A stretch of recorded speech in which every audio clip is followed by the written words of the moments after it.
নমস্কার বন্ধুরা, আপনারা দেখছেন ট্যারট গাইডেন্স উইথ শ্রীময়ী। সঙ্গে রয়েছি আমি শ্রীময়ী এবং শ্রীময়ী সেই চিরপরিচিত এবং বিখ্যাত ট্যারো কার্ডস।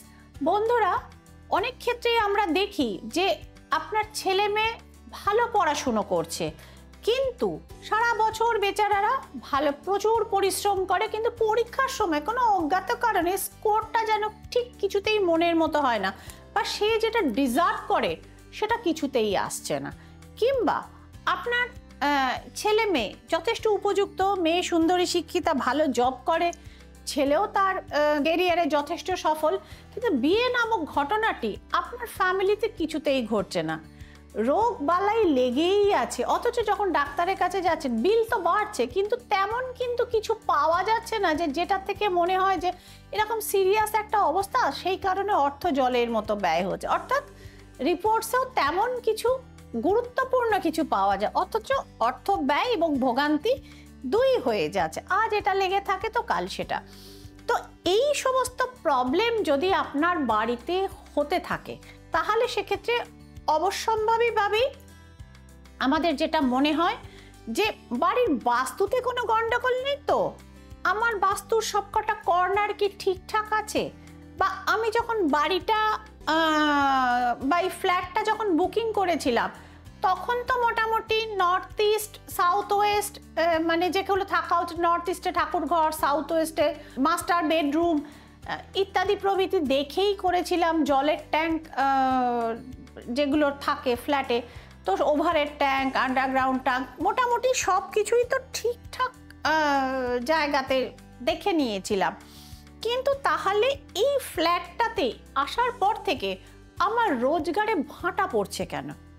বন্ধুরা, এগুলো যদি আপনার সমস্যা হয়ে থাকে, তাহলে আজকের ভিডিওটি একদম আপনাদের মতো মানুষের জন্য, যারা এই সমস্ত সমস্যায় ভোগেন এবং সেখান থেকে বার হওয়ার রাস্তা পান না। তো ফার্স্টেই এইরকম একটি রিডিং আমি করছি। এই মেলটি এসছে শিলিগুড়ি থেকে। তো শিলিগুড়ির এই ভদ্রলোক জানিয়েছেন যে শ্রীময়ী, জবে থাকতে আমি নতুন ফ্ল্যাটে আমি শিফট হয়েছি, তবে থাকতেই কিন্তু আমার সাথে আমার মিসেসের বিশাল একটা মনোমালিন্য, ঝামেলা ইত্যাদি প্রভৃতি রয়েছে। তো আমার মনে হচ্ছে না যে মানে এই রিলেশনটি বাঁচাটা সম্ভব। অর্থাৎ ছোট ছোট ডিসপুট থেকে তিনি ওয়াইফ কথায় কথায় রাগ করে বাপের বাড়ি চলে যাচ্ছেন, কথায় কথায় তিনি নানা কারণে তিনি উগ্র এবং মেজাজ তিনি দেখাচ্ছেন, এবং আমার বাড়ির লোককে তিনি যথেচ্ছভাবে অপমান করছেন।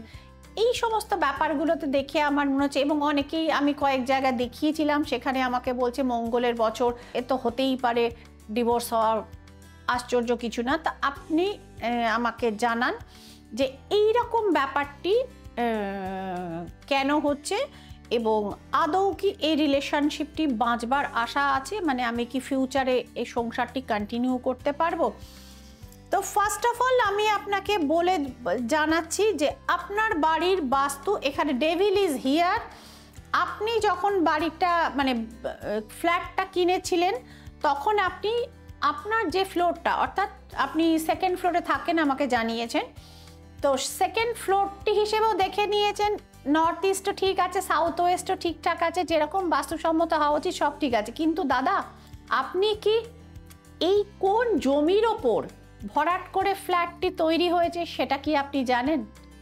জমির এই ইতিহাস তো আপনাকে প্রমোটার নিশ্চয়ই বলে দেবে না। তো এইখানেই হচ্ছে বড় গন্ডগোল। আপনি আমার হাতে ডেভিল নামক কার্ডটি দেখতে পাচ্ছেন, এবং এই জমিটিতে হিস্ট্রি আপনি খোঁজ করে নিয়ে আমাকে ফিউচারে কন্ট্যাক্ট করবেন। এই মানে এক্ষেত্রে রাহুর বাস দেখতে পাওয়া যাচ্ছে।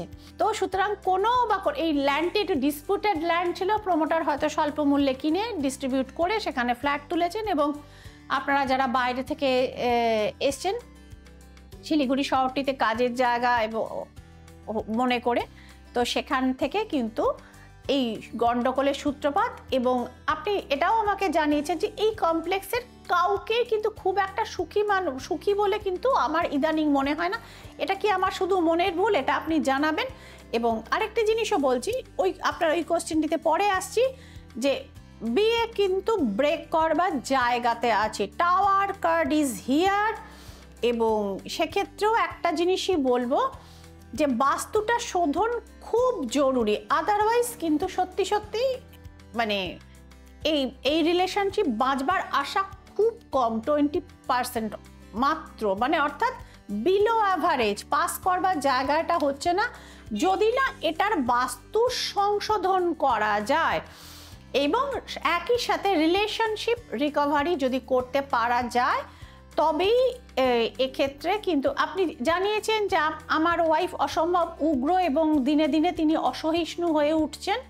তো সেক্ষেত্রে তাকে কিছু ধারণ করানো বা কিছু তাকে খাওয়ানো ইত্যাদি প্রভৃতি সম্ভব না। সেই কারণে আপনি দাদা ক্রিস্টাল থেরাপি বা ক্রিস্টাল হিলিংয়ের সাহায্য আপনি নিতে পারেন। এবং আরেকটি জিনিসও আপনাকে আমি বলবো যে বাড়িতে এই যে মা বৈভব লক্ষ্মীর প্রতিমূর্তি, এই শ্রী যন্ত্রটি আপনি বাড়িতে বসান। ধীরে ধীরে ধীরে ধীরে এটি আপনারা, আমি একদম উল্টো দিক থেকে ঘুরিয়ে দেখাচ্ছি। এটা হচ্ছে মা বৈভব লক্ষ্মীর জ্যামিতিক প্রতিমূর্তি, এর ভেতরের অংশটি কিন্তু এই জ্যামিতিক নকশা, এটি এর পিউরিফিকেশনটা বোঝায়। তো এইরকম একটি ক্রিস্টাল শ্রীযন্ত্রম আপনারা যারা এই ধরনের সমস্যাতে ভুগছেন, ঠাকুরমশার কাছ থেকে আপনারা এই মা লক্ষ্মী যেখানে বাড়িতে বসেন তার সামনে বা পাশে আপনারা রাখতে পারেন এবং বিধিমতে পুজো করতে পারেন, বা এমনিতেও আপনারা নর্থ ইস্ট কোণে এটিকে প্লেসমেন্ট করতে পারেন। যদি মনে করেন শ্রীময়ীর কাছ থেকেই নেবেন, তো সেক্ষেত্রেও কিন্তু নিম্নলিখিত নাম্বারে ফোন করে আমার অ্যাসিস্ট্যান্টদের সঙ্গে আপনারা কথা বলে নেবেন। এবং যদি মনে করেন কলকাতা থেকে শিলিগুড়ি কি করে যাবে, থ্রু কুরিয়ার চলে যাবে, তার আগে কিছু কিছু ফর্মালিটিগুলো আছে যেক্ষেত্রে নাম, গোত্র ইত্যাদি প্রভৃতি জানাতে হয়। সেটার ওপরে বেস করে, শুদ্ধ করে, অভিমন্ত্রিত করে, সঠিক পদ্ধতিতে পুজো করে তবেই কিন্তু সেক্ষেত্রে দেয়া হয় শ্রীময়ীর পক্ষ থেকে। এবং এই শ্রী যন্ত্র কিন্তু মানুষের সত্যি সত্যি বাস্তুতে শ্রী বৃদ্ধি ঘটায়। আপনি আমাকে জানাননি যে আপনার কেরিয়ারও এই মুহূর্তে গন্ডগোলের জায়গাতে রয়েছে। ন্যাচারালি আপনার সংসার নামক পিলারটি যদি রোজ এরকমভাবে ডামাডোল কাঁপতে থাকে, তো সেক্ষেত্রে কেরিয়ারে ফোকাস করাটা প্রায় দুঃসাধ্য হয়ে পড়ে। তো সুতরাং সেক্ষেত্রেও আপনার ডিসিশন মেকিংয়ে ভুল হচ্ছে এবং আপনার বিজনেসের লস হচ্ছে। তো আপনি না জানালেও ট্যারো কার্ডস কিন্তু এটার প্রমাণ দিয়ে দিয়েছে। সুতরাং শ্রীযন্ত্রম বসানো এক্ষেত্রে শুধু বাস্তু শোধনই নয়, আপনার বাড়িতে শ্রী বৃদ্ধি করার জন্যও কিন্তু শ্রীযন্ত্রমের অত্যন্ত প্রয়োজন আছে। এর অতিরিক্ত আপনি যা কিছু যেটা জানতে চান তার জন্য আমরা একটা পার্সোনালাইজ রিডিং আপনারা বুকিং করে নেবেন। এবং যারা যারা এই ধরনের সমস্যায় রয়েছেন এবং এখান থেকে নিষ্কৃতি এবং বাস্তু রিলেটেড অন্যান্য সমস্যা যদি কেউ কেউ প্রবলেমে ভোগ করেন, যে কোথা থেকে আসছে সমস্যাটা আপনারা বুঝতে পারছেন না, এবং বাস্তুর সাথে আপনার বার্থ নাম্বার এবং আপনার ফ্ল্যাটের নাম্বারও কিন্তু কানেক্ট করেন। So numerology is there. এই ছোট্ট এপিসোডে এত কিছু বন্ধুরা ডিসকাস করাটা সম্ভব না, এর জন্য সাক্ষাতে বা অনলাইনে কনসালটেশনটা প্রয়োজন, যেখানে ব্যক্তিগতভাবে শুধুই আপনার সমস্যা নিয়ে আলোচনা করা উচিত এবং সেটাই সঠিক পন্থা। তো সুতরাং বন্ধুরা যারা এরকম সমস্যায় রয়েছেন এবং বাস্তু শোধন করাতে চান, বাস্তু নিয়ে ডিসকাশন করতে চান শ্রীময়ীর সাথে, তারা নাম্বারগুলোতে যোগাযোগ করে নেবেন এবং এই চ্যানেলটিকে একটু লাইক, শেয়ার এবং সাবস্ক্রাইব করে বড় হতে সাহায্য করবেন। এটুকুই আপনাদের কাছে রিকোয়েস্ট। ভালো থাকবেন বন্ধুরা, সুস্থ থাকবেন এবং জীবনে আনন্দে থাকবেন। নমস্কার।